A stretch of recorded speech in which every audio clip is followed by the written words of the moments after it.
आपको जानकर हैरानी होगी कि इंडिया और पाकिस्तान की लड़ाई के बीच में जो पाकिस्तान की तरफ से आकर इंडिया को धमकी दे रहे थे, लेफ्टिनेंट जनरल अहमद शरीफ चौधरी DGISPR, जो पाकिस्तान की बेगुनाही का राब गलाप रहे थे, वो खुद आतंक के साए में पले बढ़े। इनके पिताजी सुल्तान बशरुद्दीन महमूद, उन्हें यूएन ने वैश्विक आतंकवादी घोषित किया था। महमूद ने 1999 में उम्मा तामीर-ए-9 UTN नाम का एक आतंकी संगठन बनाया था और ओसामा बिन लादेन को परमाणु हथियारों की जानकारी थी। ये वही शख्स है जिन्होंने अलकायदा और तालिबान को फंडिंग और टेक्निकल हेल्प की थी। इसके बावजूद इनके बेटे को पाकिस्तानी सेना में 3 सितारा जनरल बनाया गया, ISPR जैसा इंपॉर्टेंट पद दिया गया। ये बताने के लिए काफी है कि पाकिस्तानी सेना आतंक का क्या कनेक्शन है, क्योंकि आतंकवादियों के बेटे को न केवल पनाह देना बल्कि ऊंचे ऊंचे ओहदों पर बैठाकर सम्मानित करना, यह पाकिस्तान के कनेक्शन को बताता है। पाकिस्तान के आतंकी कनेक्शन या माइंडसेट, आतंकी माइंडसेट का अगर आपको आलम समझना है तो अभी हाल फिलहाल में उनके एक बयान को समझिए।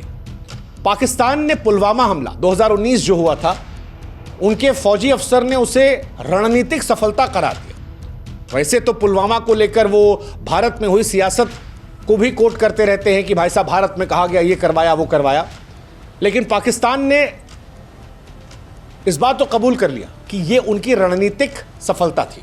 40 जवान शहीद हुए थे हमारे, जैश ए मोहम्मद की साजिश थी, लेकिन पाकिस्तानी वायुसेना PAF के एक अधिकारी इसे अपनी टैक्टिकल ब्रिलियंस बताते हैं और ऑपरेशन सिंदूर को अपनी रणनीतिक समझ का प्रदर्शन कह रहे हैं।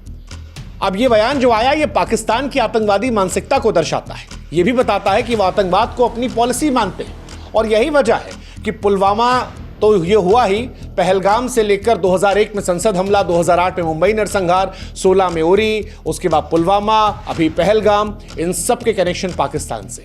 हर बार भारत पाकिस्तान को सबूत देता रहा, लेकिन पाकिस्तान जो दुनिया के सामने खुद को पीड़ित कहता है, वो एक के बाद एक हमला करवाता रहा और ये जड़ें बड़ी ऊपर तक है। ये तो DGISPR की बात की हमने, पाकिस्तान के एयरफोर्स की बात की। पाकिस्तान के रक्षा मंत्री का बयान सुनिए। रक्षा मंत्री ख्वाजा आसिफ नेशनल असेंबली में खुलेआम कहते हैं कि मदरसों के बच्चों से जिहाद करवाएंगे। मतलब ये वाला बयान जो था, ये तो एक्चुअली में पाकिस्तान की गिरी हुई सोच का कबूलनामा था कि बच्चों को शिक्षा के बजाय आतंक की राह पर आप धकेल रहे हो। आसिफ के इस बयान ने दुनिया को हिला दिया। पहले तो लोगों को लगा कि शायद ये फेक है, AI से जनरेट किया गया है, क्योंकि कोई भी मुल्क अपने बच्चों के साथ खिलवाड़ नहीं कर सकता यार। लेकिन नेशनल असेंबली की रिकॉर्डिंग में था कि मासूम बच्चों को आतंक में झोंका जाएगा। हालांकि भारत बहुत सालों से कह रहा है कि भाई साहब ये यही करते आए। कश्मीर में भी इन्होंने यही किया था। कश्मीर में मासूम बच्चों को बरगलाया, उन्हें हथियार थमाए, मानो बम बनाया, और अब जब कश्मीर में घुस नहीं पा रहे हैं तो फिर अपने ही मुल्क में ये करना चाह रहे हैं, और ये पाकिस्तान की पहचान है।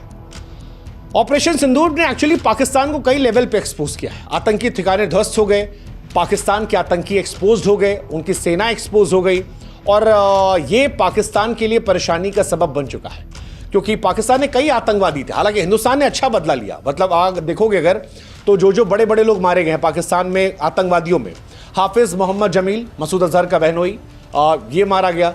मोहम्मद यूसुफ अजहर मसूद का साला था, IC 814 अपहरण में ये भी था। खालिद उर्फ अबू आकाश अफगानिस्तान से हथियार सप्लाई करता था। मोहम्मद हसन POK में ऑपरेशनल कमांडर था। ये सब पाकिस्तानी सेना की मौजूदगी में सुपुर्द खाक किए गए, और ये बताने के लिए काफ़ी है। वैसे बताने क्या काफ़ी है, मतलब ऑलरेडी सबको पता है कि अगर बहावलपुर में जैश ए मोहम्मद का गढ़ है और वहीं पर ये रह रहे थे, वहीं पर कसाब को ट्रेनिंग दी गई थी, तो फिर बात ख़त्म है। शायद इन्हीं चीज़ों की वजह से पाकिस्तान को FATF की ग्रे लिस्ट में डाला गया था। आप में से अगर कुछ लोग नहीं जानते तो बता दें कि 2018 से लेकर 2022 तक FATF की ग्रे लिस्ट में पाकिस्तान था, और इस लिस्ट में वो लोग होते हैं जो आतंकवादियों को फंड करते हैं, मनी लॉन्ड्रिंग करते हैं। वैसे पाकिस्तान का तो एक्सपोज खुला है, लश्कर तैयबा, जैश ए मोहम्मद, हक्कानी, जमातुल दावा, ये सब वहीं पर है। हाफिज सईद, मसूद अजहर, साजिद मीर, दाऊद इब्राहिम, ये सब वहीं पर है। तो फिर इनका तो कुछ छिपा है नहीं, ये तो खुला खेल फर्रुखाबादी वाला हिसाब किताब है, और इसी वजह से पाकिस्तान को इसमें बैन किया गया था। बाद में टर्की और चाइना ने इन्हें निकाल दिया। अब टर्की को अपना हथियार बेचना है, चाइना को अपना हथियार बेचना है, तो दोनों के लल्ला ये है, इसलिए दोनों इनको बचाते रहते हैं, बार बार ये बचते रहते हैं। और पाकिस्तान इसीलिए आतंकवाद को लेकर उसका मनोबल बढ़ा था तब तक, जब तक भारत ने ठोका नहीं। जब ठोक दिया तब वो शांत हो गया है, अब थोड़ा सा परेशान हुआ है।